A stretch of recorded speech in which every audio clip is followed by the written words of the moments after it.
Inside this room, all of my dreams become realities, and some of my realities become dreams. What in the wide, wide world of sports is going on here? Alive! It's alive! It's alive! You are listening to The Wilder Ride, getting wilder by the minute. Here are your hosts, Alan Sanders and Walt Murray. Hey, everybody. Welcome back to the Wilder Ride Listeners Lounge, a sidecast to our main podcast, where instead of looking at a movie 1 minute at a time, we actually look at the life of a person that we find interesting 1 moment at a time. I'm your host. I'm Alan Sanders. I am your co-host, Walt Murray. And Walt, you and I, we did something not that long ago where we did a special episode just about Rush, the band Rush, our memories of Rush, the music, what we first remembered hearing, albums, concerts. It was so well received. You and I sat back and said, we ought to do a few more of these from time to time. Yeah, and these are great. Gives us a little opportunity to, take a walk down memory lane or whatever. And this one is good and timely. It is, because we are going to talk about scary movies or the Halloween kind of movies you're supposed to be watching this time of year. Everybody thinks October, it's all about Fright Fest or Spook Fest, or if, in fact, heck, you and I and BK have put on the radio a live spooktacular. It'll be 7 years this coming Halloween that we do the annual Halloween show. Yeah, isn't that hard to believe? 7 years. It is very hard to believe. I can't 7 believe years we've had BK in our life that long. Yeah. Yeah, having BK lurk around the radio station that long is kind of frightful in itself. Like our own Igor, or I don't know, the what do you call the Hunchback of Notre Dame? Yes, exactly. They're ringing the bell. It's time for my show. Yeah. Before we get started, we will have a guest join us, as you could see by the title card for folks who are paying attention. We have a returning voice, somebody we interviewed a while ago, Autumn Fischer, from a couple of things, from the Von Hessler Doctrine, which is a radio show in Atlanta from 9 to noon. She's got a podcast, One Topic, and she's also been on Radio Labyrinth, which is, we've had, a lot of those folks on joining us. So she's going to join us to be a sort of a third host, if you will, of movies and talking about Halloween scares. But before we do that, we always take a second to just kind of catch up for the week. And I have to tell you, we've spent the last 10 days camping by the lake. Yeah, that's not too bad, except that, as we've mentioned before, and as you put on Facebook, camping is definitely in air quotes. I mean, I saw y'all have a putting green out front. You have a heater, air conditioner, refrigerator. They're actually starting construction on your lake house. It's not really camping. Well, it's like everything you would have in a camper, but without the camper. Because we still, it's like everything you have in your house except wooden walls. Except for the wooden walls, exactly. We have slowly built up our camping regimen. We call it glamping. That's the sort of term where you're glamorous camping. We have water, we have electricity, close enough to work. We can go, to do our things we have to do. Get up in the morning, take care of the dogs.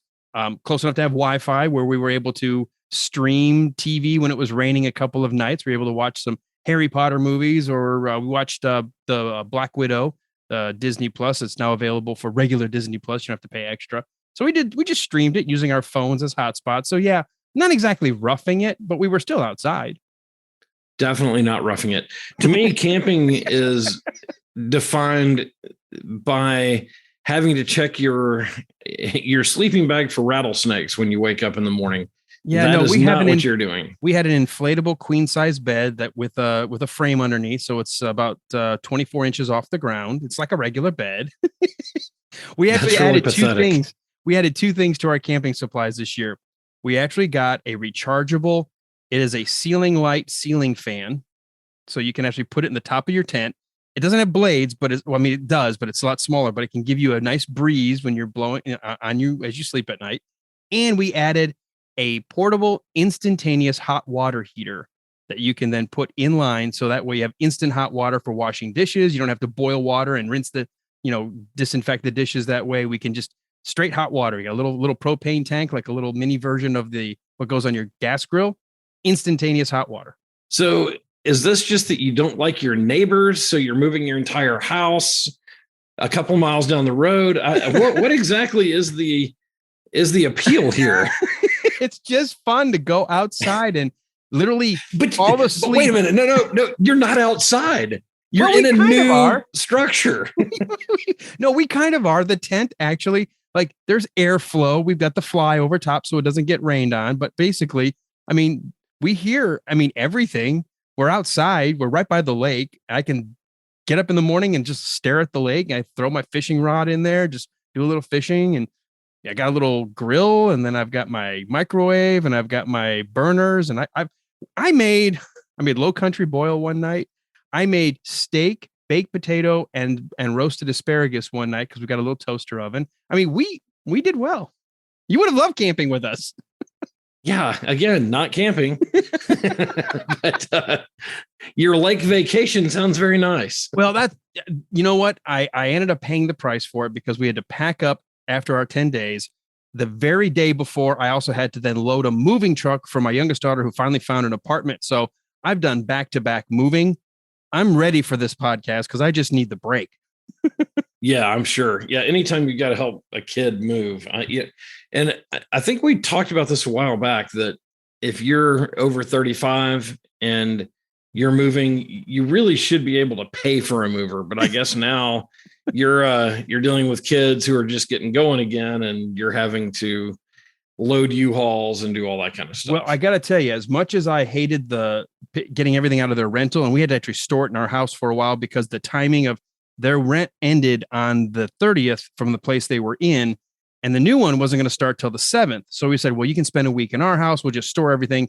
Then something happened and it got pushed back to the 11th. So my wife was so ready to have her family room back. It was literally stacked with all my daughter's junk and her daughter's roommate stuff. Anyway, before we get to our guests, I don't want to just make it about me. I want to bring something up you did as well during this last week that had to do with season 1 of our podcast. You went to go see. Ooh, I was kind of worried there for a minute. I didn't know what you knew that I had done this week. Well, I can imagine quite a bit. There's the inside joke for your friend who's probably going to listen. Wink, wink, nudge, nudge. Know what I mean? And I did it redneck for you. I didn't do British because I couldn't. Yeah, that was almost redneck. You're getting there. You've almost got the Detroit worked out of your southern accent. You went to go see something at the Strand, the historic Strand Theater. I did, yeah. Went with a friend of mine, and we ran into Commander Clark and his significant other, and got to see Young Frankenstein on the big screen. And it's a cool theater. It's a historic theater in Marietta, Georgia, where I kind of grew up.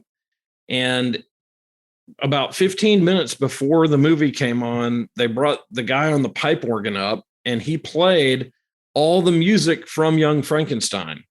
On the pipe organ. So that was really cool. And he just kind of explained it as he was doing that. And then he had everybody sing along with "Take Me Out to the Ball Game" since the Braves are in the playoffs.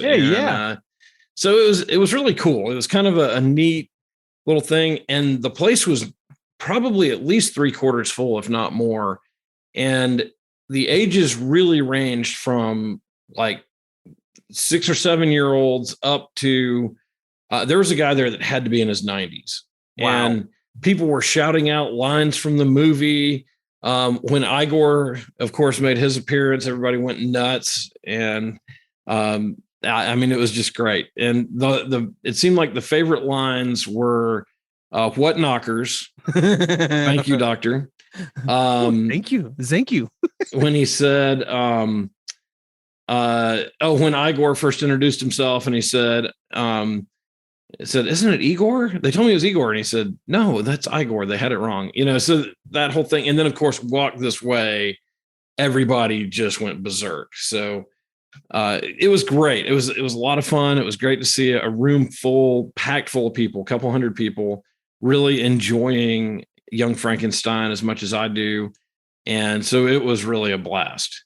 Well, that makes the perfect bridge to our content this evening. Do you see how well that was? That was totally unscripted. Was really well done. Just very magic. Well done. It's magic. When magic happens, you can't script it.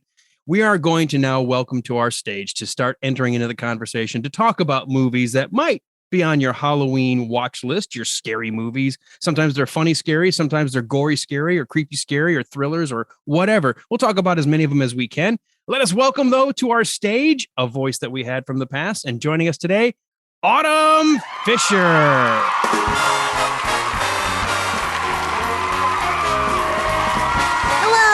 Hey. Hi.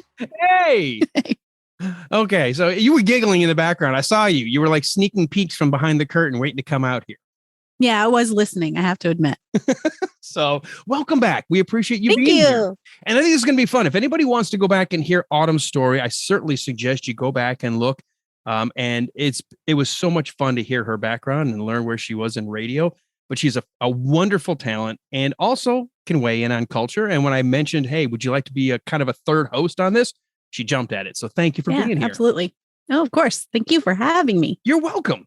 Let's start with the very first thing. Since we're on Young Frankenstein, Walt, I would consider that a Halloween kind of movie, but it being that side of kind of silly, kind of wacky, kind of funny, because there are Halloween or ghost or scary movie, well, quote, scary movies that are really lighthearted. Yeah. Yeah. Well, for the Strand Theater, they had it advertised as a part of their October Halloween celebration. And I think that's what you see a lot of times online is that people do consider it, even though there are a lot of comic elements to it, people still consider it a great Halloween-ish type movie. So, and I totally agree. It's got all the great elements of it.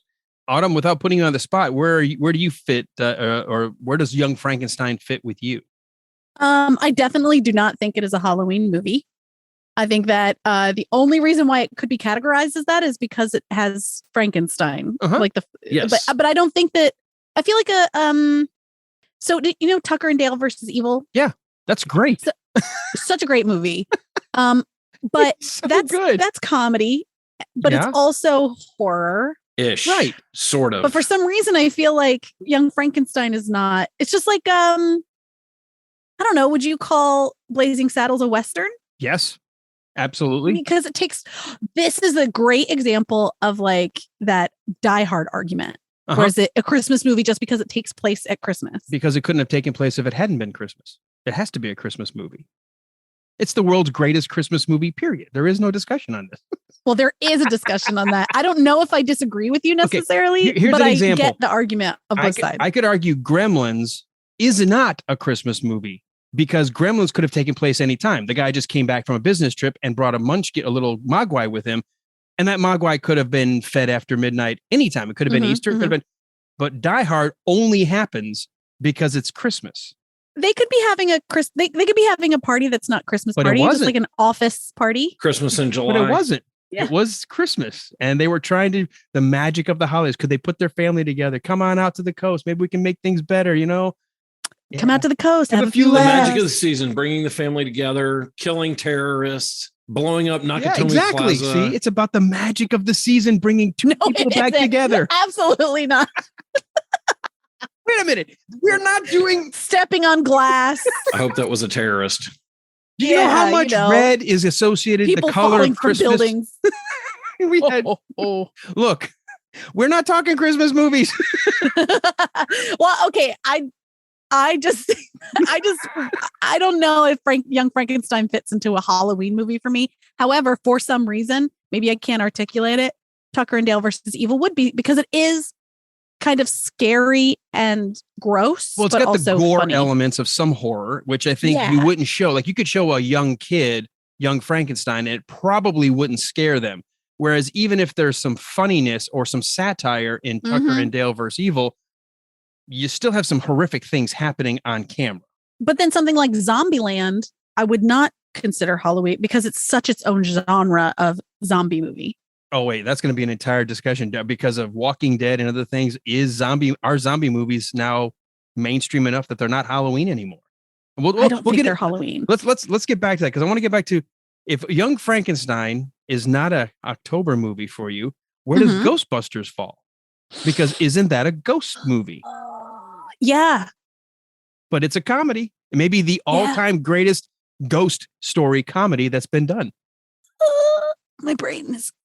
See, this is why I brought you. I'm gonna tax that brain of yours.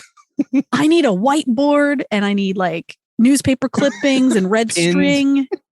Well, I think the way I look at all of these is they are appropriate to Halloween, but they're not exclusive to Halloween. Maybe that's the way to say it. You could watch some of these movies anytime, but there's something special about watching them in the fall heading toward Halloween. I agree.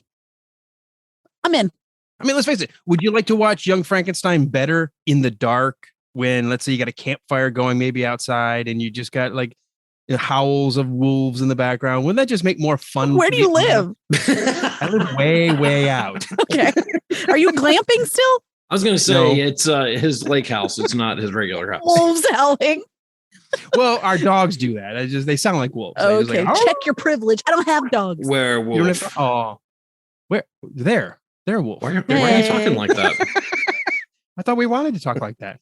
Suit yourself. Okay, so I like the idea of some movies being almost like those Venn diagrams. Do you know what I mean? Like they fit within their own sort of bubble of like, could you watch this outside of Halloween? And it doesn't feel weird that you're doing that. Like watching Home Alone in the fall doesn't really not in the fall. I'm sorry, because that could be like Thanksgiving-ish. What I mean is like in the middle of the summer, no one's watching around the 4th of Home July. Alone 2. No, you're right. In that sense, you're right. There are certain movies that when you do that sort of Venn diagram, it doesn't necessarily fit as well if you're watching Home Alone in the late spring, early summer. What do you do? So there you go. So yeah, Young Frankenstein fits into that. And I guess so does like Zombieland, just something that's like kind of scary and maybe gross or something like those can happen during Halloween. Okay. All right, so the general question then for everybody, we'll go around the horn on this one since we're talking about scary movies, Halloween movies. Walt, do you remember the first movie in your experience at either the theater or on television that you thought this was my first scary movie, or the first thing that maybe you didn't know was going to scare you and it really did scare you, and you realize there's this genre called the horror movies? Probably All the President's Men, because I realized how screwed up our government was. No, we're not going down there. What an old man answer that was. No, I would. When the IRS did their home video. Angry Men. I would. Man, that's a great question. I mean, I remember watching, the Frankenstein movies and Dracula and stuff like that when I was a kid, but I really don't remember what my first like scary movie was, other than Jaws. I just remember Jaws scaring the living crap out of me. But that doesn't really fall into the horror film genre, does it? Well, we can spend an entire day talking about, does Jaws fit in the action movie category, the thriller, the suspense, the horror? It's really all of suspense. them. Yeah. But I mean, it's kind of all of them, because horror and gore go well together. And you had plenty of elements of the gore factor. I mean, watching someone being eaten alive is horrific. I mean, that's horrifying. Yeah. Right? It's horror inducing. But then you've got the scene where you don't see the shark, but he's there, but he doesn't get the guy, but he's almost getting the guy. That's suspense. But then there's some comedy in it. There's definitely action. There's a swashbuckling score when the guys think they're going to beat the shark initially on the boat. It's all over the place. But I would also say you could watch Jaws during Halloween. You can watch Jaws anytime. You can watch Jaws anytime. Yeah. Okay. Yeah. I think in my Venn diagram, it would fall outside. It's only a 4th of July movie. Yeah. It's not going to be a Halloween movie per se, but I mean, gosh, a lot Getting of these back are to your just first so movie, hard to, I mean, I guess like Friday the 13th maybe was an early one. I didn't watch a whole lot of horror movies when I was a kid. I probably watched more monster movies than anything. But again, like Godzilla, King Kong, those aren't really Halloweenish type movies. So I don't know. I mean, I watched a lot of those type of movies when I was a kid, and Godzilla kind of freaked me out a little bit. King Kong I always thought was kind of big and cuddly, more like a big crazy teddy bear. I didn't fear him. Godzilla I did fear. Okay. So then if you can't really think of a movie, do you remember the first movie though that scared you? Yeah, you said it'd be Jaws. Yeah. Okay. It would definitely be Jaws. Okay. Autumn, I'm going to go to you. Do you remember, again, way back, your first movie that you go, wow, I've just gotten introduced to a kind of movie that is it like people watch this and to be scared? Oh yeah. Exorcist. Oh yeah. I was real scared of that one. Yeah. That movie is still a nightmare. Yeah. And I watched that part. Well, it was all scary, but one of the things that really freaked me out was her walking, like crab walking down the stairs. You watched on her Exorcist 2000 because that wasn't in the original. Okay. I watched the updated version, but it wasn't when I was a teenager. It was when I was like like it came middle out in the school. year 2000. It was called Exorcist 2000. It was a re-release where they could put the footage in that Exorcist was given an X rating initially because it was Right. not because of nudity, but because it was so horrifying. They said you have to drop some scenes to get it down to an R. But in 2000, I would have been 18. And I think I watched it way earlier than that. So I think that I think that they had added different things previously, though. Because I definitely was not 19 years old watching it. Well, with my parents. I was with my parents. It would still freak you out seeing it at 18. It freaked audiences out to the point where people were passing out in theaters when it came out initially. That is actually still my number one. If you want to say the scariest, most horrific, like just scariest movie, that is still my favorite. It's The Exorcist, hands down. But what I did watch every year and still watch every year is the Garfield Halloween special. That is scary. Favorite. It's not scary. There's nothing wrong with watching. It's like watching the Great Pumpkin Charlie Brown. I know, but I'm not into that. I never got into that. Right. But I mean, for you, it happens to be Garfield. Right. It's Garfield.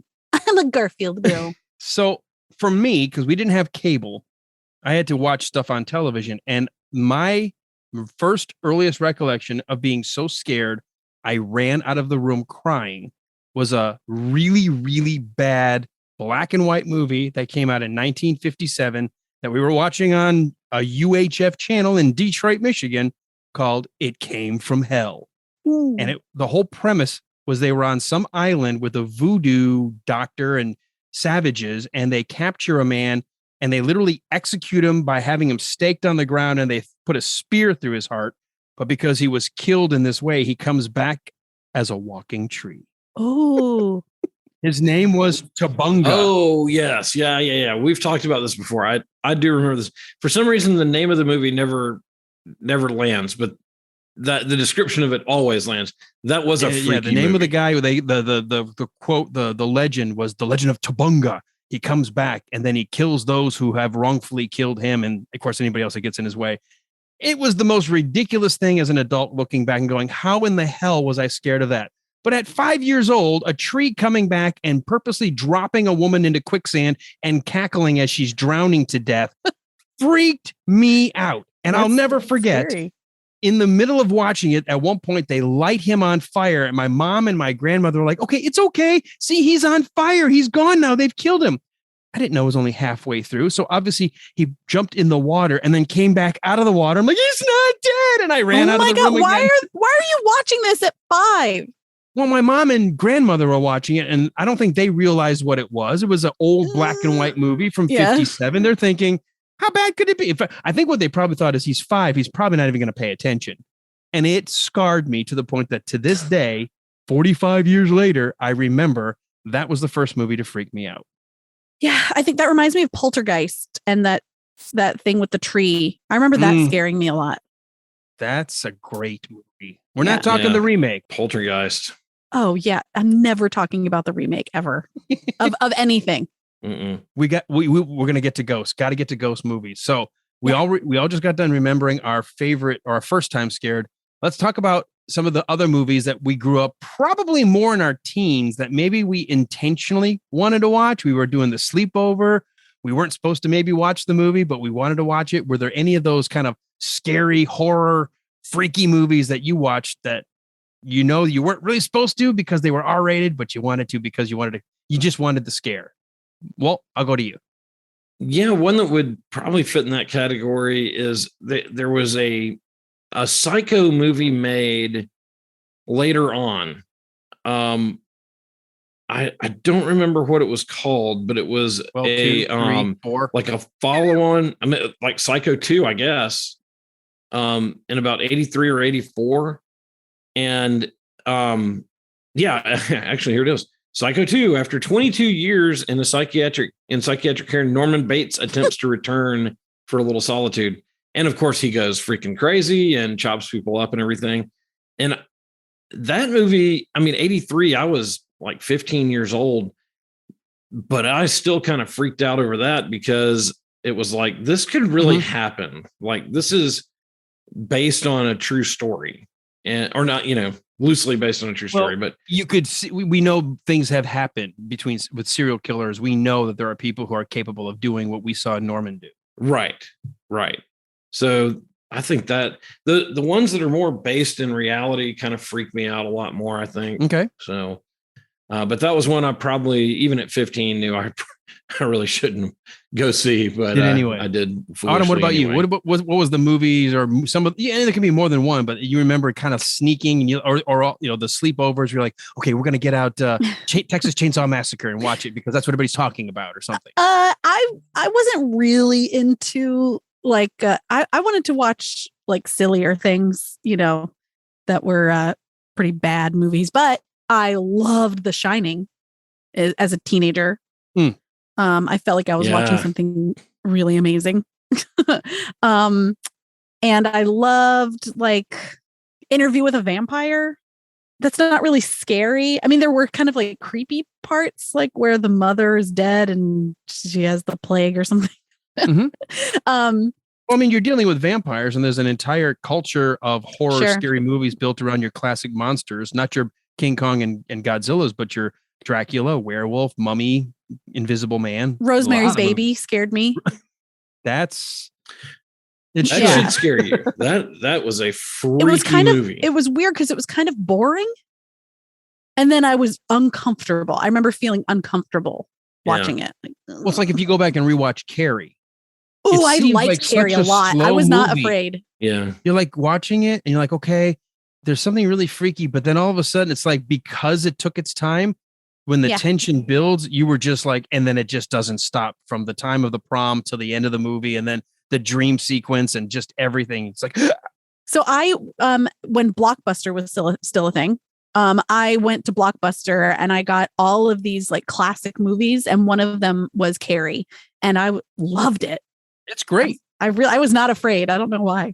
Well, I don't know that it's a scary movie as much as it's how do you explain it? Because Carrie is gripping and suspenseful, especially when you're not sure what's going to happen. And then it does become a little bit of a gore, your typical teen well, it doesn't have slasher. She kills everybody in the gymnasium, basically. But, I think it's a heroine's journey. Personally, to an extent, all those people deserve to die for laughing at her. Well, yeah, but they weren't. But they weren't. They weren't. She imagined it. She could not define reality anymore. And I think she realized what she. But they were mean to her in the locker room. Oh yeah, some of the girls were. I'm not doubting some of them. But like her gym teacher wasn't laughing at her. But they have a shot where she imagines she's laughing at her. Like she sees in her mind at that point she can't see reality anymore. She just wants to kill everything. And that's why I guess I never thought of it like that. I just thought like, Oh yeah, no. When you're young, and then you realize, okay, she's lost it. But then at the end, I think that's why she caves the house on herself, because she knows she doesn't deserve to live for what she's done either, and she doesn't want to ever do that again. Okay, it's sad. It's a sad, but I mean, it's a great story to watch on Halloween. But that's another movie. Is that really a Halloween movie? Yeah. Okay. I don't know why. I can't decide why. It's like, is it pornography? I'll know because when I see it. You can just know. Yeah, it's kind of how it feels. Right. I know that's not real, but it's true. Well, for me, my journey of purposely wanting to watch, because like you, Walt, watching Jaws on TV still had enough scares, because in the 70s, they still let a lot more go through network television than I think maybe they have in the last 10, 15 years. Amityville Horror scared me as a kid. I probably shouldn't have watched it. The Exorcist, but I didn't intentionally go to watch them to be scared. I just thought, well, this is a movie I want to see, not knowing anything about it, and then having, nightmares for like weeks and weeks and weeks, not being able to go to sleep. The first time I remember going, okay, let's start watching something that's supposed to be scary, was George Romero's Dawn of the Dead. Yeah. Wow. First zombie movie I ever saw was the sequel. I had never seen Night of the Living Dead, but my buddy was like, you got to see this movie. I was blown away, literally, from watching all of the visual effects, the actual practical effects. But I all of a sudden became a fan, and that was when I was about 12 years old, maybe 13, and then that put that whole teenage years where I'm like, it doesn't matter. I'll go watch all these other movies, but I'm going to find out how many scary movies I can watch. And I suddenly became a fan in my teens of wanting to watch scary, gory movies just because I was a kid. I didn't really find, like, I enjoyed Night of the Living Dead and Dawn of the Dead, but I didn't really, to me, they weren't real scary movies. I don't know why. But they weren't. But they were horrifying because, again, anytime you're being eaten by something, or you could turn into something and then go hurt somebody that you might care about, I mean, that's the element underneath. Yeah. What about Little Shop of Horrors? Well, it has horror in the title. I know, but I don't feel like it's a Halloween movie. But Well, I guess if you're singing and dancing, well, I guess the Barber of Seville. All these rules we've got to figure out about what the Halloween movie. I really did not like Little Shop of Horrors the first time I saw it. Well, which one? The original black and white or the new one? No. This is an example of me not talking about the original. Cut that out. So cut that out at the beginning. I liked the original a lot more. I saw the remake and I was like, this is garbage. I hate this. Aww. Then I went back and wait. Because I'm gonna leave. I saw Autumn put on a sad face. She was like, and saw the original and I liked that. And then I went back to watch Little Shop of Horrors again without going in with the presupposition that it's going to be a comedy, that it's going to be more of a musical. It's going to be, and then I really, really liked it. It is very, very good. And I'm not a musical person, but I enjoyed it. It was more of me not wanting it to be a musical when I so first many saw it. musicals have like they do things where like they describe what they're doing, like instead of it just becoming singing about a feeling they're having. And I feel like a lot of the older musicals were more about having a feeling and then singing about that feeling instead of, you know what I mean? And there's just this like real formulaic thing that happens with all the musicals now. And like, I don't like new Broadway typically. So yeah, I feel like that's it being called a musical. And then also like, Hairspray being also a musical. That sucks. I feel like it messes up the word musical because I feel like even a Rocky Horror Picture Show full of music, I don't consider that a musical. Even with and Little Shop of Horrors, it is a musical, but I don't see it as that. It's not like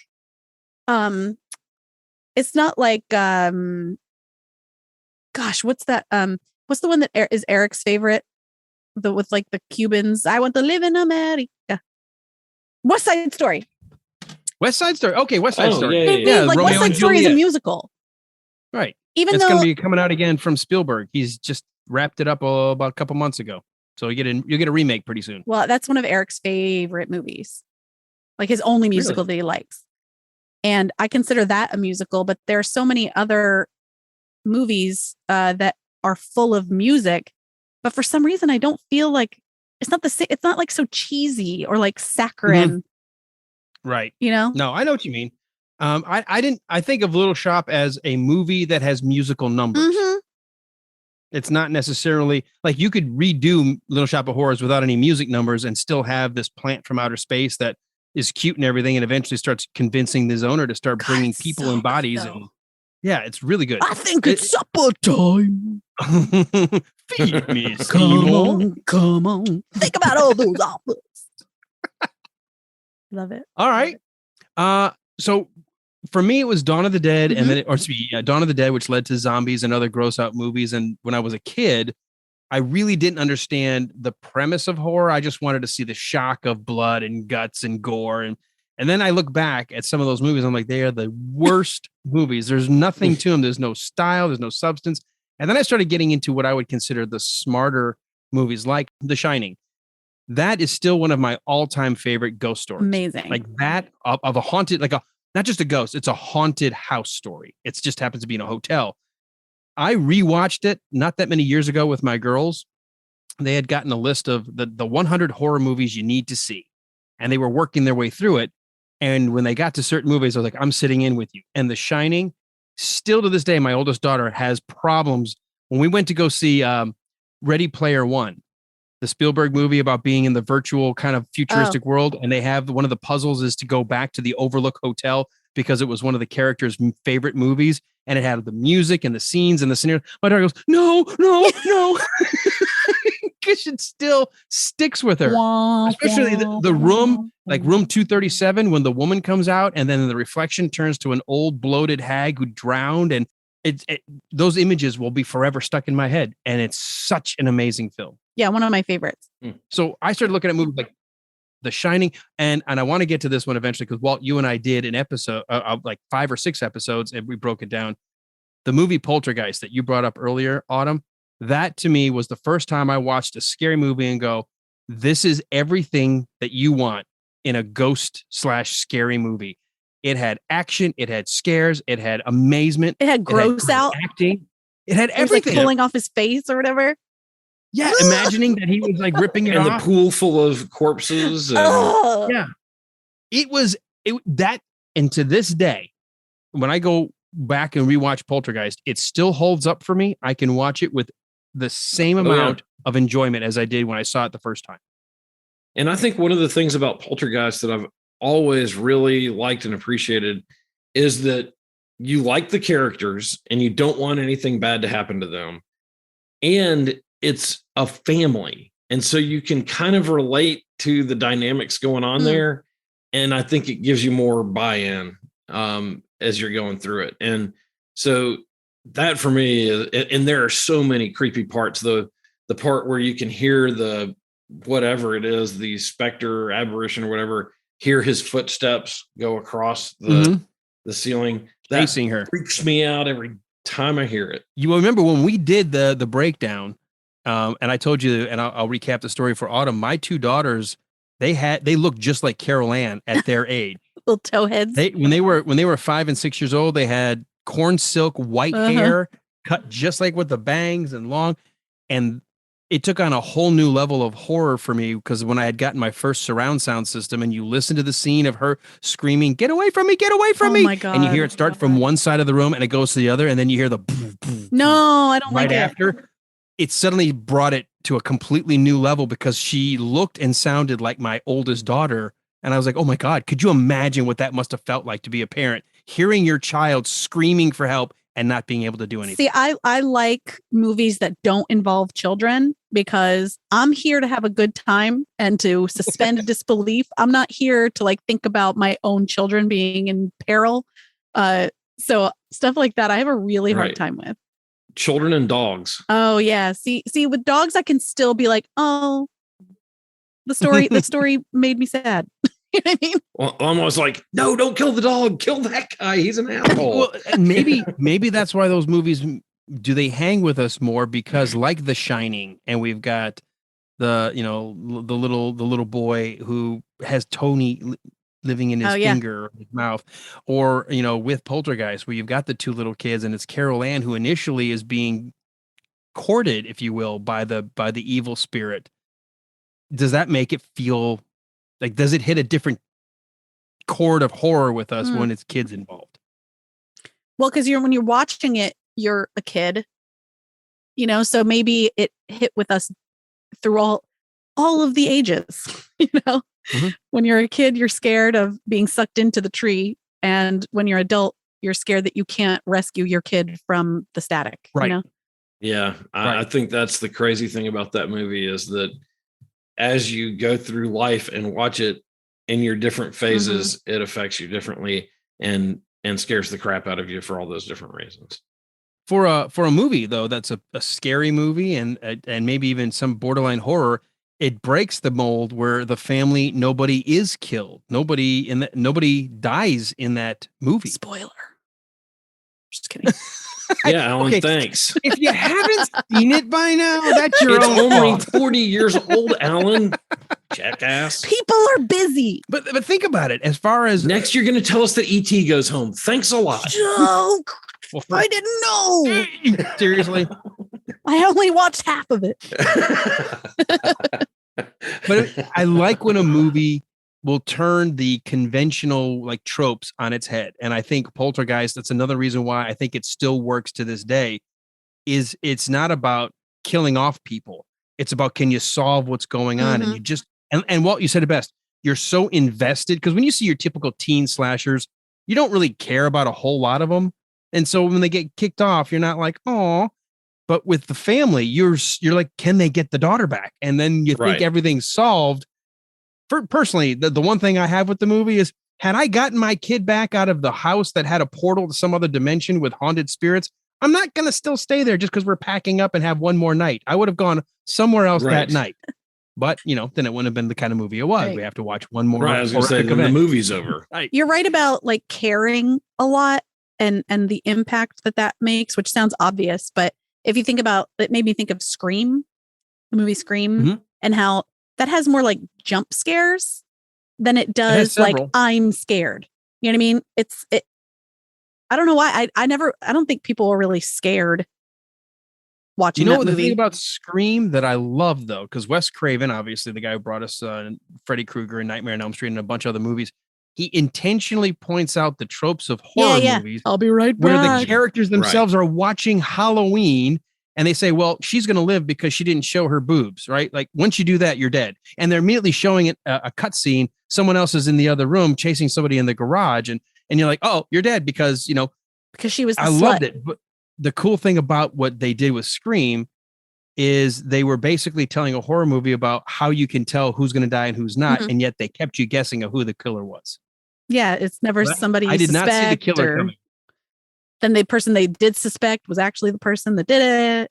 Because they first put you, they make the first guy go, oh, and then you go, well, that's not, they would never make the first person that looks creepy and acts weird to be the guy. So it's got to be somebody else. Yeah. And they lead you on so many red herrings that by the end, you literally are thrown. I remember being blown away by the end of Scream.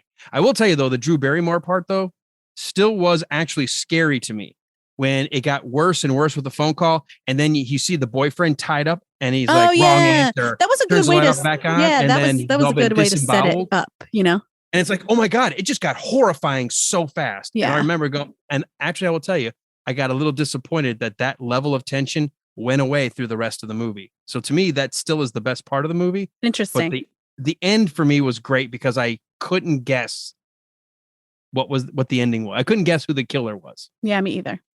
Walt, what about you with Scream? Yeah, I've only seen Scream once and it's been a long time, but I do remember. And, I always try to figure out, like, it drives me a little crazy sometimes as I'm going through a movie if I can't figure out who the killer is. And I was stumped to the end. So, but I thought it was I thought it was great, but it didn't really scare me. No, it was more fun. Yeah. Yeah. I think it was fun because it is pointing out, it's like the director knows I'm doing a slasher movie with teens. And so I'm going to have my teens talking about what makes a slasher movie with teens. Right. I mean, it was great. And yet still found a way to make it surprising. And like I said, you didn't really care all that much about all those characters absolutely not. It was more like, oh boy, that person died. Whoa. I'm on a ride, Well, it's kind of like the Saw movie, like movies, all 97 I've never of them seen that, now. but I hear the first one's good. I saw the first one, and I think the hardest thing for me was I didn't care about the characters. Okay. And so it just became a vehicle for gratuitous violence. It is all it was to me. And I know that there are people who love it. It's got a cult following and everything, but I just never have gotten it. To me, it's not that creative or good or anything. You're just kind of like, nah, all right, check. I saw it and move on. And I think I think one of the things that drives me crazy about Saw is that there are movies that I think are a whole lot better that didn't endure. Yeah. And haven't been, like The Lost Boys. I think that is a really, really good movie that doesn't get the play that it should, but then Saw gets 500, sequels to it. Like Lost Boys. Man, I don't know. I didn't like it. I didn't connect with any of them. Really? Yeah, maybe because I'm a lady. Yeah. It was definitely more kind of a guy's movie. Yeah. I can see that. Like young boys figuring things out. Cooler teenager guys, right? It was like the Goonies, but the horror movie version of Goonies. Yeah, because I was into the Goonies for show. Yeah. Okay, before we kind of, because and I love it because we're scattering all around. I want to come back around to ghost movies and kind of focus on that for a little bit because we did talk about The Shining, which is a fantastic haunted house movie. We talked about Poltergeist, which is about a haunting, and then I did mention in passing Ghostbusters, and I want to kind of hit that. Where does that fall for you, Autumn Fisher? Is that as a ghost movie, a comedy? Does it still hold up for you? Oh my God! Are you looking forward to Afterlife? Oh no, I'm scared. You're talking about the new thing, right? Like where they're the new one directed by Ivan Reitman's son. Okay. But, so let's go to the original. Okay. I sense your worry, but The original one first. Ghostbusters. Your thoughts? Love Ghostbusters. Love Ghostbusters 2. The lady Ghostbusters can jump off the cliff. That doesn't exist to me. I don't believe in it. Correct. It's just like the first, the Star Wars 1, 2, and 3. Like, nope, didn't happen. I'm in denial. They're not real. Ding, ding, ding. She gets to stay on the show. Thank you. She's earned more time. But yeah, they're amazing. I have a green car and I named it Slimer.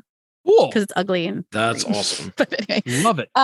Yeah, I think that Ghostbusters fits inside of that part of the spectrum where you can watch it anytime. It doesn't feel strange to watch it outside of like the fall, Halloweenish time. Mm-hmm. But watch it during Halloween, make it even better. It's about ghosts. Yeah. Love. It is. And Walt, you and I did a special breakdown of it. It is my favorite, quote, ghost comedy movie. If you're going to have a comedic ghost, Disney did Monster House or whatever was it? Was that what? No, that was called Monster House. Monsters Inc. Haunted Mansion. Oh, those are kids' movies, though. I don't count. Yeah, but still, it's not art. It had to be a lighthearted ghost story. Mm-hmm. But for me, Ghostbusters will still be the premier. Like everybody quotes it. The visual effects, even though a little dated in places, I don't care. It just makes the movie charming really. All that more. I don't think it's dated. I don't think I could. Listen, Harry Potter motion, 1 has more dated technology in it than Ghostbusters 1 does. Well, Ghostbusters has so much practical effects, but the stop motion effects of the demon dog stands out. You go, and they did it so sparingly that you can just kind of let it go by. God, but you know what? They did do some puppet work. At least it was an actual physical thing that they had to move, right. And my brain can tell that it was a physical thing instead of like a weird floppy fake computer dog.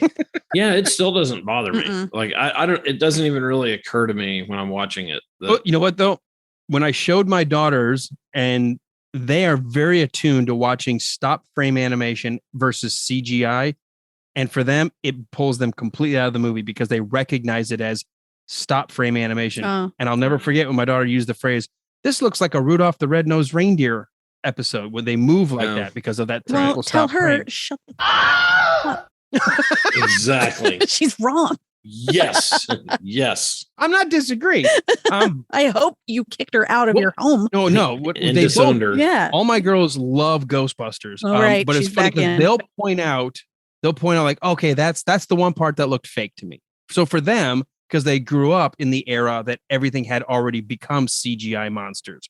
So when I would go back and introduce them to older movies pre-CGI, it stood out to them versus we see it, but we accept it because it's the charm and the nostalgia of looking back and saying, it doesn't matter. The movie is so good. The dialogue, the acting, the story, we're okay with it. Yeah, I agree. The new Ghostbusters, whatever. Yeah, now your thoughts on that? Seeing the previews and trailers?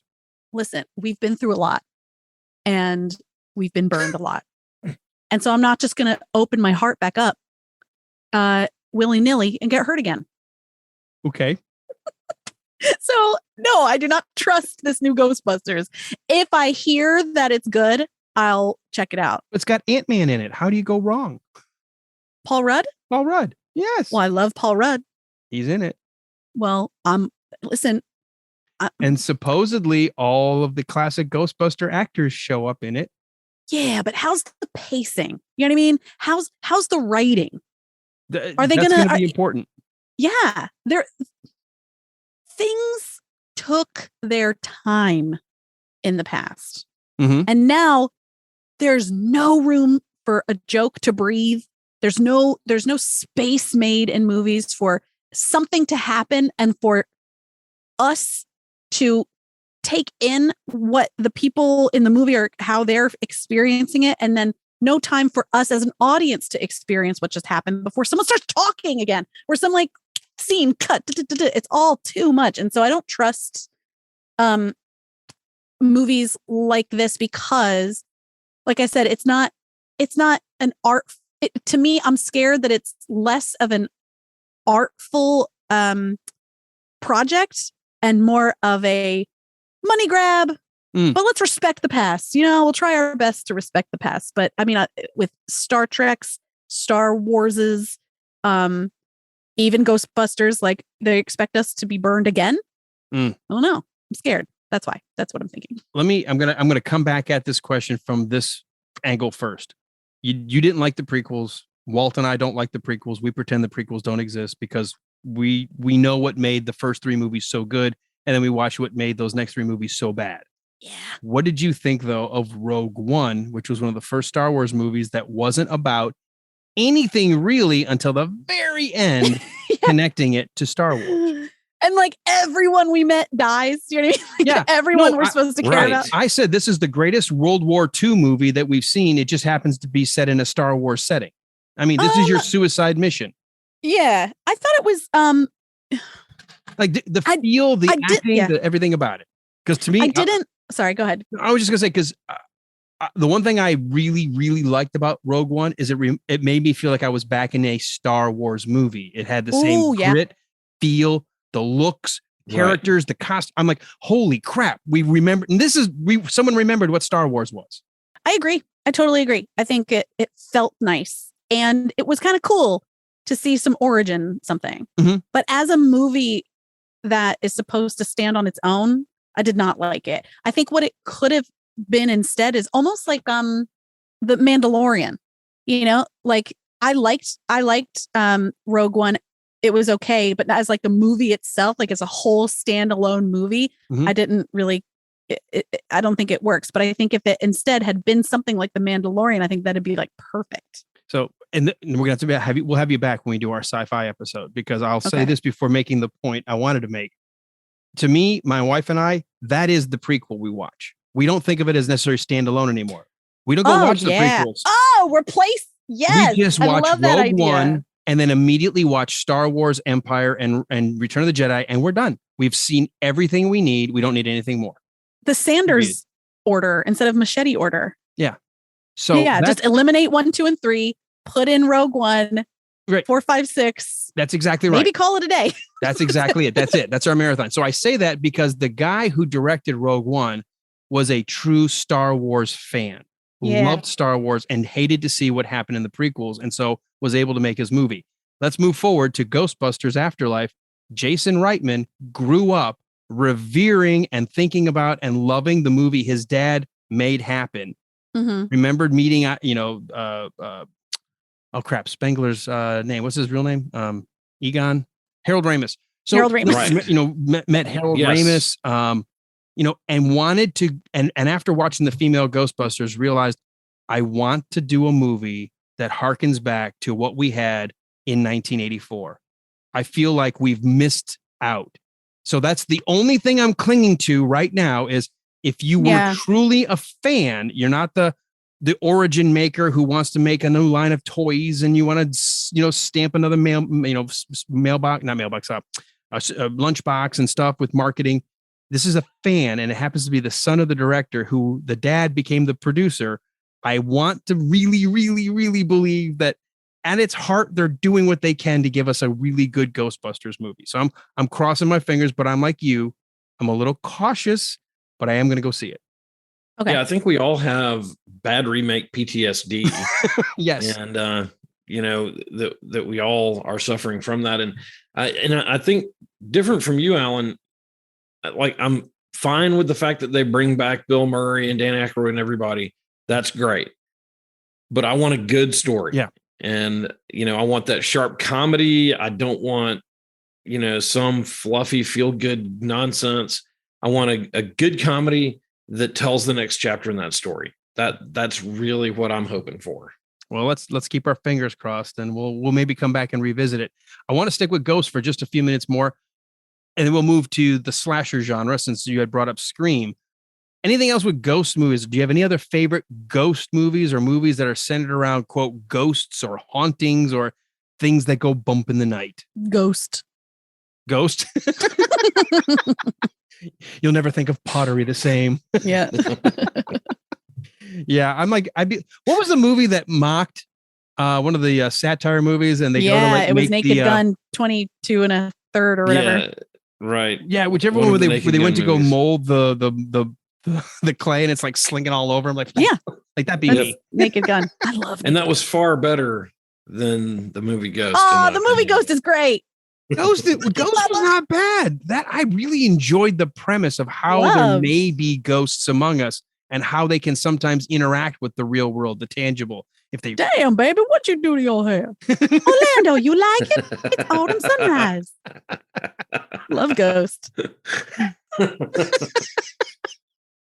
All right, that was great. So we will leave Ghost in the discussion. That's fine with me because it is a ghost movie. I don't think it's a Halloween movie. It is. It's not. It's a romance movie. All right. Walt, Autumn, do you have any other movies though that are kind of like ghost related that you like or that you think about as kind of your movie? No, not really. Not ghosts. Besides, like what's the one with Bruce Willis? And I see dead Sixth people. Sense. Yeah, Sixth Sense. Sixth Sense. Wipe your microphone off. Yeah, Sixth Sense. I bet that's hard for people who English isn't their first language to say. That is a great ghost movie. Yeah. That one, it is. And I think that's one you could watch anytime, but certainly works really well in the Halloween time frame. Because it is getting darker. And it's so creepy with her under the bed and the guy that got killed in the street. Wow, I'd kind of forgotten about that one. I wasn't really thinking about that as a ghost movie, but that's a great one. I think that is one of the best modern ghost movies that we've had. Yeah, I think so. Maybe another one was Nicole Kidman's The Others, because that one kept you guessing. I thought it kept me guessing till the end. I had no idea what was going on. I didn't either. And it's always creepier when they have English accents. It is. I don't know why, but it always is. You're such a goofball. He's right. Well, think about it. Like every movie with a ghost in it that has an English accent, they're a lot creepier. Yeah. I'm trying to think of some other ghosty movies. The Ghost of Christmas Past. Well, how about this? A one that often gets forgotten, but I guess it's similar to Ghost. What about the Spielberg flick Always, where Richard Dreyfuss's character as a firefighting pilot blows up, but he comes back as a ghost? Oh, I never saw Always. Wow. You never saw Always? Oh man, I haven't seen that since it came out. It's really good. It's Spielberg when Spielberg was still at hitting one home run after another, and it's Richard Dreyfuss doing a really bang up job, and I think it leaves you at the end going, oh. So it's definitely not scary, but he's a ghost. Well, I was about to say, when you mentioned that, you as a writer, you can do a lot with ghosts because they don't have to be murdering psychopath ghosts. They can be friendly, they can be helpful, they can be be like they don't know if they're dead or not. Right. Yeah, absolutely. And the movie Heaven Can Wait. Did y'all ever see that? Mm-mm. Oh man. I mean, years ago, probably late 70s. Excuse me. And the lead character is a football player and gets killed in an accident, a bike wreck. And they're trying to get his ghost into the right body because he wasn't supposed to die in the accident. And his keeper had pulled him out too soon. So he is this ghost that's kind of going and inhabiting other bodies until they can find the right place for him. And he's a good guy, but there's all kinds of craziness going on. All right. I want to move into the slasher films as the next genre, but as far as ghosts, any other ghost stories, any other ones that you just are in your circle of movies you come back to, especially during this time of year? Well, yeah, Christmas Carol. You do that now? Well, no, but I mean, it has ghosts, and we're moving into the holiday season. Well, it doesn't. Okay. Hey, have I slowly converted you? You're going to put your tree up next? Because I mean, like, you get mad at me for putting mine up at Thanksgiving. No, my Festivus pole goes up first. The Festivus for the rest of us. So, all right, let's move to slashers. First slasher movie you ever saw, Walt, the category of slasher film? Probably Psycho. This is probably for me as far as like horror movies and stuff. I mean, I liked Psycho, but this is my least favorite genre of the horror movie world. So I haven't seen a ton of them, but Psycho definitely was the first and best. I think Hitchcock was so far ahead of his time creating that psychological thriller. No doubt. And then the filming style and angles and everything he did is still to this day revolutionary. Yes. It's an amazing film. I can tell you this. I didn't see that movie until a year ago. It was one of the few classic horror movies that I knew I should see and just never got around to seeing it. Such a good movie. Oh, it's fantastic. And Anthony Perkins, a young Anthony Perkins, is amazing. Yeah. Well, what about you, Autumn, as far as slasher movies? You remember the first one you ever saw? Well, I have never really been into slasher movies. So I can't really say, like, as a kid watching any slasher movies, but I mean, like, I guess the closest thing I could say is Scream. Scream? Yeah. Even though that's like a slasher movie looking at itself. Right. It doesn't matter. It's still a slasher movie. I mean, and it's a fairly graphic at times. I mean, yeah. It's pretty they're heavy. Stabbing themselves. Yeah. Right. Or no, they're I think they're trying to stab each other. I can't remember. Anyway, yeah, I think that's the only real slasher movie I've ever seen, because I really don't love a scary movie, especially like, I don't know, all those ones that are actually pretty scary. I don't know, like The Hills Have Eyes, or like even like Chucky, stuff like that. I don't want to. I've never been into it. Even Gremlins, I thought looked too gross to watch. Really? Yeah. Well, I know for me, the very first quote slasher movie I ever saw was the first Freddy Krueger movie, Nightmare on Elm Street. Mm-hmm. I had known about Nightmare on Elm Street. I had known about Friday the 13th, and I had known about Halloween, but I had not seen either of those, which made me want to go watch Halloween. And I became a fan of the Michael Myers. I only liked Halloween 1 and 2.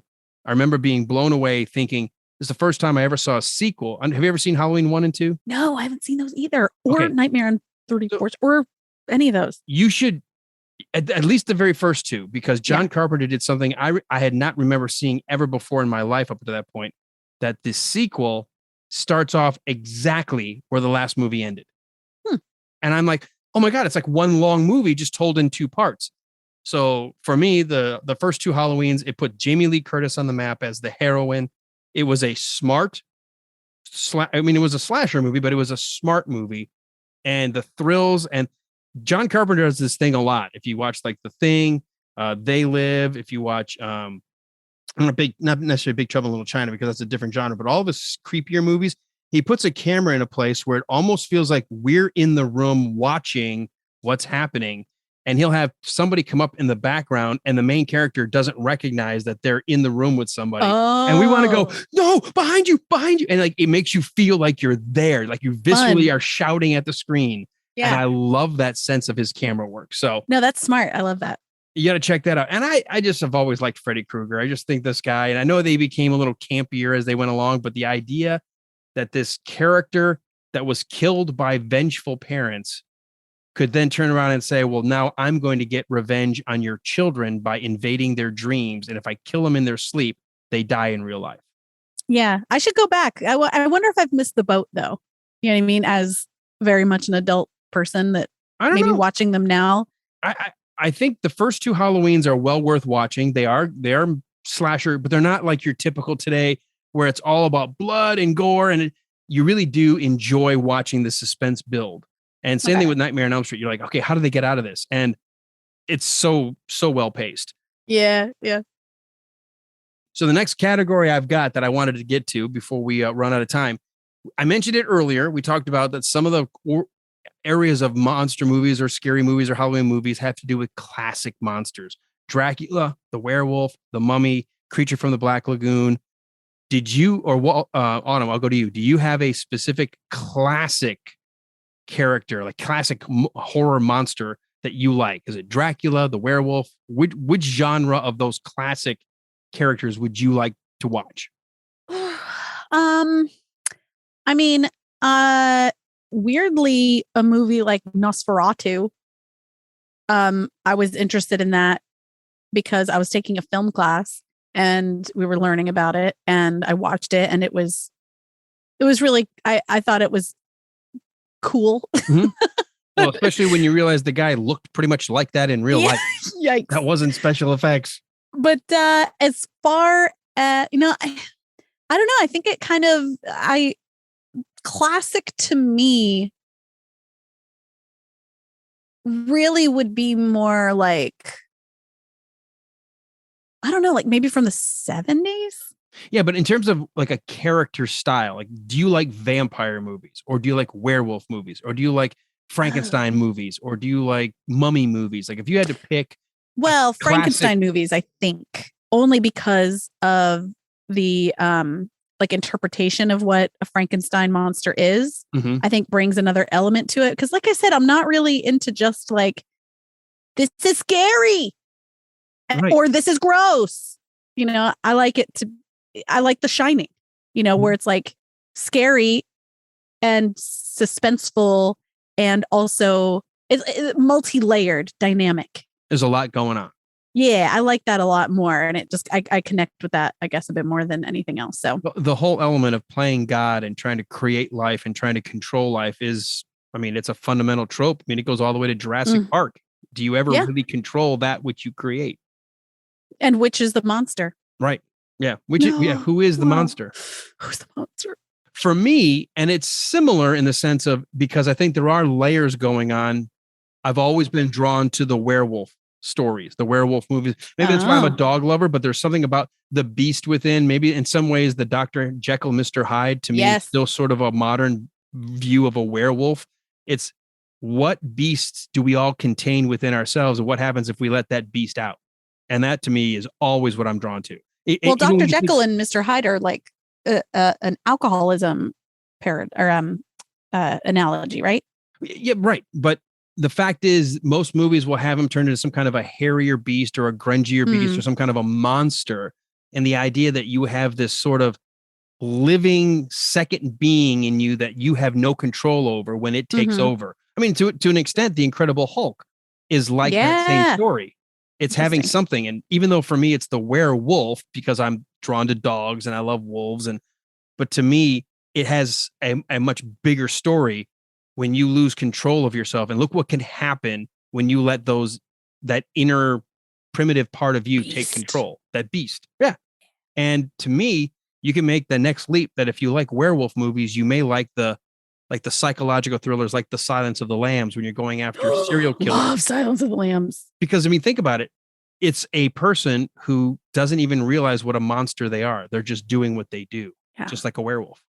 Well, and I think that speaks to something in all of us that is, you know, that we all know that there's the potential within all of us to have that horrible side, or we fear that we may have it. Right. And so that like Silence of the Lambs, and even Dr. Jekyll and Mr. Hyde, like that scares us because it could be us. Right. And even it's not to the horrifying level of maybe killing people. Right. Not Silence of the Lambs. Yeah, not Silence of them. I mean, not serving them with not many of us are going to eat other people. All of us have had a well in our basement that we put girls in and take their skin. I mean, we've all done that. I mean, how else do you have fun on a Saturday night? I mean, it's a phase for some, but I mean, you know. A phase, yes. We don't go to that extent, but we can all relate because we've known people who let their emotions get the better of them. They make mistakes. They've ruined their lives, their relationships. They've done things because they couldn't control themselves. And I think we can all relate to that. And then the serial killer just goes the next leap that says, okay, well, what if I don't care what I do because I don't? And that to me is more horrific, that you can have a neighbor next door who goes to work every day wearing a suit and tie and then decides, you know, tonight's the night I want to go just randomly kill somebody because it's fun.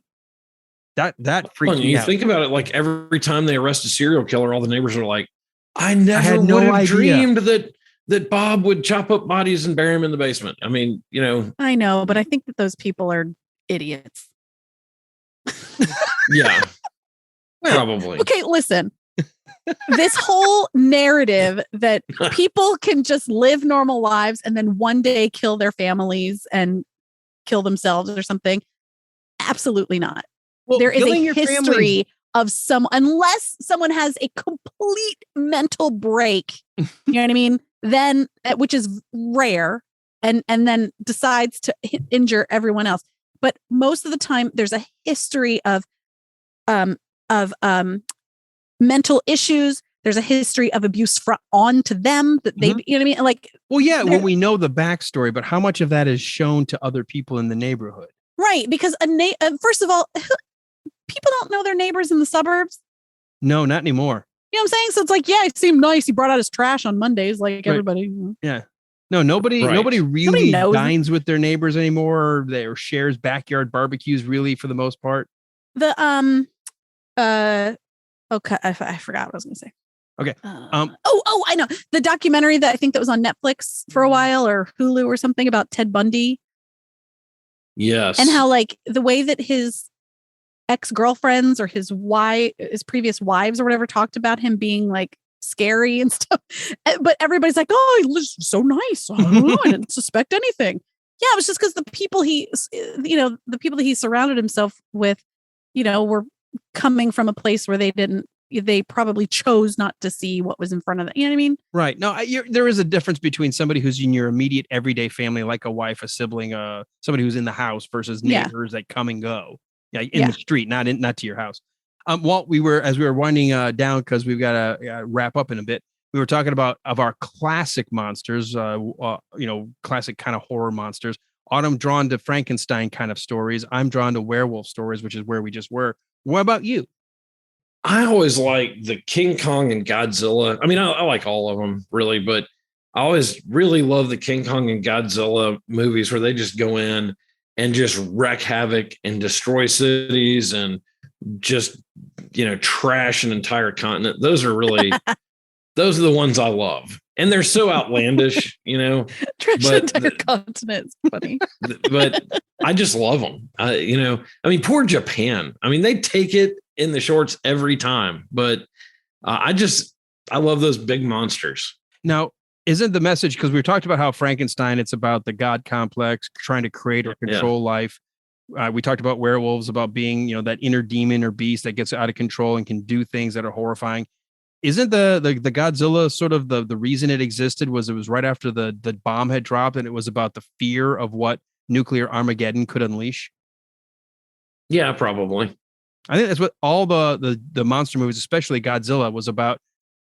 We better pay attention because this thing we've unleashed, it's like Godzilla. Could you imagine what Godzilla does to a town? That's like what happens if we unleash the atomic bomb with indiscriminate. Yeah, I think that message is a great one, for us to look at across sci-fi and across some of these monster movies is, and Frankenstein too. I mean, we talked about it during Young Frankenstein, that he goes into this big long thing about, we are now going to throw off the old shackles of humanity and our fear of death. And then 2 minutes later, the monster tears the door off the hinges and escapes. And he's like, oh, dear God, what have I done? Right. And so it is that story of don't mess around and stuff that is God's territory and not our territory, because you don't know what you're going to build. So there are silly horror movies. There are silly horror stories. There are slasher. They're gore. They're just nonsense. Or like you said, gratuitous violence for the sake of it for those people who like it. But in general, as a genre, for the better written material and the stuff that tends to stay with us, don't we find that the ones that have those kinds of messages tend to be the stories we like more? The ones that don't have messages? No, the ones that have those layered messages. We've been just talking about, where you can see that it's analogous. Yeah, you might be talking about a man who turns into a beast, but how many women have been beaten by a man who turns into a beast because of alcoholism? Right. I mean, it's analogous to other things, and therefore, even though it's telling us through a fantasy or through horror or through a fictionalized, almost magical look at the world, it really does help illustrate what's going on in the real world. Well, it's a connection too. Like you have to, people and ourselves are not black and white. And so it's interesting to have someone with like, you care about them, right? We're talking about how we cared about the people in Poltergeist. Right. And that was important, because if we didn't care about them, then we wouldn't care. There would be no stakes. Right. So sometimes if we if the story is like an origins or not, like, I guess, yeah, all those movies, like werewolf movies and Godzilla, stuff like that, like they are, some of them, especially early ones, right? They are sort of origins, like we're finding out where they come from. Mm-hmm. So yeah, then we sort of care about them. And then there are stakes. There have to be a reason why we're watching and why we want to keep watching. Right. I want to, because as we're drawing to this more of a retrospect now, I don't find myself just watching any horror movie just because. I have to find out that there's something to it. I have to people will have to tell me, say, oh yeah, there's a lot of depth, the characters are good, or it's right. But that's, I think, because we're not, I think we're just not horror people, because there are people that are horror people that will just watch horror just because. And they're watching it for a different reason. You know what I mean? Like maybe they're film aficionados, and so they want to see like how they made these effects, or like maybe they think it's fun to see like gratuitous gore. You know what I mean? Like they're doing different things. Whereas I think we're interested in a movie because of something it's making us feel. It's not just a superficial like popcorn movie. Right. Yeah, we have to connect. There's got to be something there. And it can't be just, emotional connection is great, but I also have to have, at least for me, I've got to have just a hair of an intellectual connection as well. I have to sense that there's a story here that speaks to something bigger and greater. It's not just what's happening on the surface. Yeah, I would agree with you. All right. So winding down, is there a horror classic that people would be shocked to know you've never seen? Walt.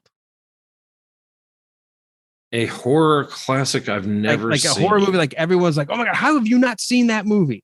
Gosh, Alan, I'm trying to think of one I haven't seen. You've seen some horrifying movies, but that's for a different. I have seen some horrifying movies. Yeah. I've seen a lot of the original, like Friday the 13th and all of those. Mm-hmm. So I've seen like the starting point of all of them, but I kind of dropped off after the first Friday the 13th, and I really can't think of one, and I mean, maybe like, I don't know, like the slasher movies, I just never got into the Chucky movies and all that junk. But I can't really think of one that would be surprising that I haven't seen. Okay. And get ready, by the way, Sci-Fi and USA are coming out with a television show, weekly show based on Chucky coming out. That's coming out. Be ready. Fantastic. About billion years too late. Yeah. Absolutely. Autumn, what about you? Would there be a movie that people, especially if it comes up and people go, oh my God, you haven't seen that? What would it be? Like all the classics, Texas Chainsaw Massacre, Friday the 13th, the one that you talked about with the face mask. Oh, Halloween. Yeah. The thing we're talking about. The season. Yeah, that's stupid. Gremlins, the Chucky stuff. Like I've never seen. I believe you've never seen Gremlins. I've never seen it. I was at my friend's birthday party. It was a spend the night party, and it was all of us. And she was going to watch Gremlins, and I didn't want to watch it. And I called my mom and I left because I didn't want to watch Gremlins. Oh, wow. But I have seen, The Shining. So I win. And you've seen The Exorcist, which is like the pinnacle. Like you've seen for me, that is still at the point of the pyramid of like, if I had to rank my movies moving up, like it still sits at the top of the holy crap, I'm not sleeping for a month kind of movie. Oof. See, but at least like I don't know. I can't explain it. It just looked gross to me. Yeah. Yeah. Yeah. I just didn't want to see, just like visually, I was not interested in watching it. It looked gross. Well, for me, the movie that I think everyone would be surprised, because I've seen a lot of the sequels, I've never seen the original Friday the 13th. Oh, I know really? of it. Let's watch it together. I know who the killer is in it. I mean, I know it's a little bit like how the Hitchcockian trick that they pulled in with Psycho. And I actually, up until last year, the shocking one was I had never seen Psycho. So there are some movies that for whatever reason I just don't make the time, or I go, I've got to see that, and then it goes out of my head. Well, because at some point it feels like homework. Right. You know, it's like, I haven't ever seen it. I'm to. supposed to have seen it. Now I have to go make myself watch it. And so it's never like, oh, I just feel like seeing this movie. Mm-hmm. Yeah. All right. Wrapping up Halloween, happy memories. We all have kids, or at least mine are all grown now. Autumn's, yours are younger. Walt, you've got a mix of some college age still in high school. So Autumn, what are your Halloween, as we wrap up, your Halloween traditions? What do you like to do now? Well, we watch Garfield Halloween special. The kids start getting interested in what my 4-year-old calls Jack Skellington, which is Nightmare Before Christmas. Nightmare Before Christmas, Great which is movie. A mix. Yeah. It's a Halloween movie, but it's Christmassy, I guess. It's a both. It's awesome. It's a holiday movie. It's great. Yeah, and then trick or treating. That's all really.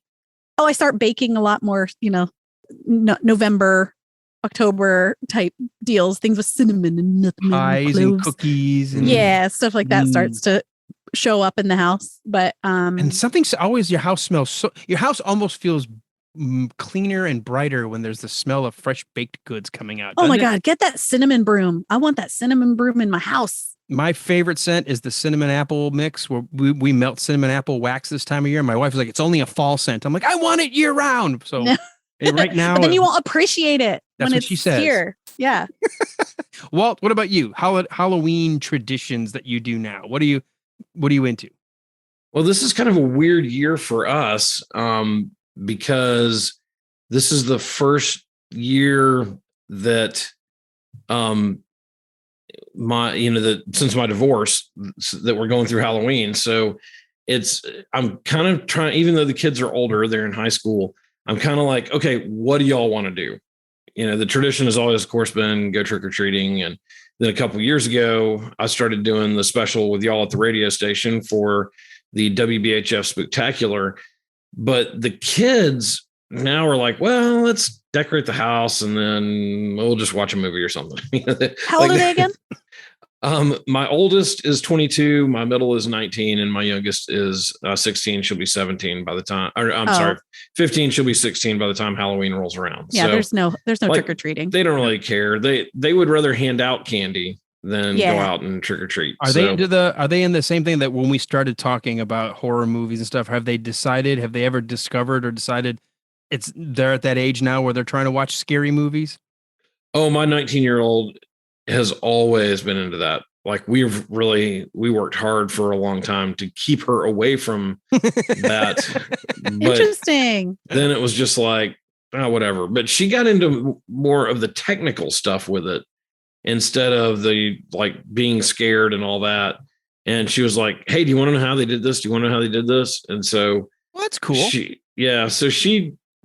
think for her, it was more academic, and she's autistic. So she's kind of all over the place in her. But that explains the fascination and sort of that also sometimes that laser focus on learning something that they want to just learn about.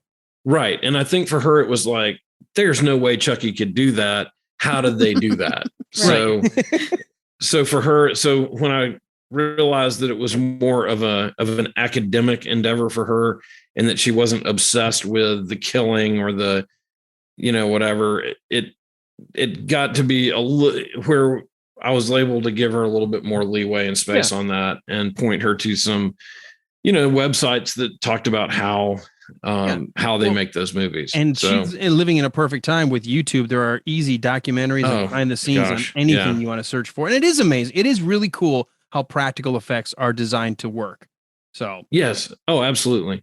But they would rather sit in their room. They would like for me to go buy them a bag of candy and sit in their room and watch YouTube all night. So, lame. Nothing wrong with that, honestly. It is lame. So that's why I go to the radio station. So love it. On from 9 to midnight, even if it's on a Sunday and have to go to work on Monday. Yes, that's right. For me, Halloween has certainly evolved. We still try to watch some typical scary movies. I always watch Poltergeist this time of year. Ooh. I always watch Ghostbusters this time of year. I try to always watch The Shining because that is so good. And I will try to break out The Exorcist, but that one I can actually convince myself not to watch it. Yeah, it's too scary. I'm just like, I love it. I really, and I know it, and it doesn't give me nightmares anymore, but it's just to sit through. It's like saying, I want to watch Schindler's List. It's just like, no, I have to be in a kind of the right mindset for that, you know? Whereas Poltergeist, anytime. Who's on a repeat watching of Schindler's List? I mean, I've watched, who does that? I've watched it a couple times just because it's just a cinematic masterpiece, but it's so heavy. You get done, you just feel like I just want to go outside in the sun and see flowers for a while. So, that's one that I watched it once. I really appreciate it for what it is, but I don't know that I could watch it again. Tough. That was a tough movie. And I'm a big war movie buff, and one watching on that one was enough for me. But for me now, the tradition is just the movies. We don't even decorate the house really anymore because we don't have our kids home anymore. My youngest is about to turn 20. My oldest is 25. The other two are in between. So they do their own thing. But what we do now is we have a fall pub crawl in town that's always around Halloween. So they encourage you to dress up. So we always try to do something kind of funny. And then we've got the Halloween show. But for me, I still love the movies. I love the movies that I grew up with, the movies we've talked about tonight, the scares. But for some reason, it seems special this time of year. I'll probably break out Alien. I'll probably break out The Thing. John Carpenter's The Thing is great. Which is probably my favorite John Carpenter horror, even above Halloween and any of the other movies he's done that were more horror themed. I just think The Thing is just amazing. So I know we didn't touch on all the movies. There's no way to hit them all. So I hope people have enjoyed listening. We have to wrap up. Well, Autumn, for people who might want to hear you weekdays on the Von Haessler Doctrine or find you on a podcast to hear more about your opinions on topics, maybe only one topic at a time or whatever, where do they find you? You can find me everywhere if you Google Auto Pritz, that's Pritts, or just Google my name, Autumn Fischer. And the Von Haessler Doctrine is turned into a podcast every day. So you can check that out. And also my podcast, One Topic, is around. And if you want a discount, 15% off of some really great hot sauce locally made in Chattanooga, you can go to hoffandpepper.com and use our code OneTopic15. Fantastic. Yeah. Walt, for people who are only listening to us because of Autumn Fischer, how do they learn more about what to go listen to about our show? Well, for the 90% of the new audience tonight, you can go Welcome. to my mom. Hi, Mom. hey, Mom. You can go to thewilderride.com and you can find everything you need to know about us there. And you can also go to our Facebook group. Just go to facebook.com/thewilderride and follow us there. And then a button's going to pop up to join our listeners group. Answer those 3 questions that pop up. You don't even have to get the answers right. We just want to know you're a human being of some kind, and we'll let you in the group. And that's a great place. No politics, no religion, no, I was going to say no nonsense. I keep trying to do that, but there's a lot of nonsense there, but it's all entertainment. The and right fun. kind of nonsense. It's the right kind of nonsense.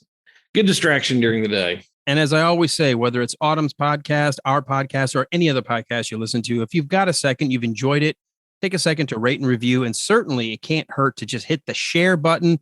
Let people know on your own social media what you've been listening to and help us all out. Autumn, before we say farewell, I want to say thank you again for taking time out of your evening to be with us. It's been such fun to talk about our Halloween movies. Thank you. I really love it. I love talking to you guys. So thanks for having me back. You're welcome. Thanks, Autumn. Until next week. And Walt, I have no idea because we're at that point where our season is all just it basically looks like it was dipped in acid. I don't know what happened in the last few weeks, but hopefully we'll get somebody lined Jumbled mess. It is a jumbled mess. But it happens. People have lives, things pop up, things happen. I know we are going to have a guest in a couple. Actually, I do know who our next guest is. I take that back. It's Ian, right? Ian Willett. He goes by the handle on Twitter, BitDead. He is a fantastic podcast supporter and listener. Everything I just told you to do about rate, review, share, he does with about 50 podcasts a week. He is a delivery driver, and that's all he listens to. But he takes time out of every Friday to say, here's what I've been listening to. And if he's really liked an episode, he'll share just that episode to say, I just got done listening to this. Check it out. Great guy. And I thought, why not bring somebody who's given us and so many other people so much love? Let's put a little spotlight on him. So we will have Ian Willett next week. But to hear his show and everything we want to talk about, you got to come back next week for another brand new episode of the Wilder Ride Listeners Lounge. I Autumn, thank you. I should have said that we try to go 2 hours. It's my fault. I should have said that at the beginning. But you know what? I'm sorry. I didn't know. 90 minutes. That's fine. Our audience is going, thank God, 30 minutes more. That's perfect. We would have really split our own wrist, have our own horror show going on in the car. People going in their bathtub saying, quick, draw the hot water. Thank you so much. Appreciate it. Yeah, it was great. Thank you so much. Yeah, let me know when you do another, like a sci-fi episode. Oh, that would be awesome. Yeah, we will. Absolutely. Hit the dance floor, you gotta be jumping, jump on in, jump in. Hit the dance floor, you gotta be jumping, jump on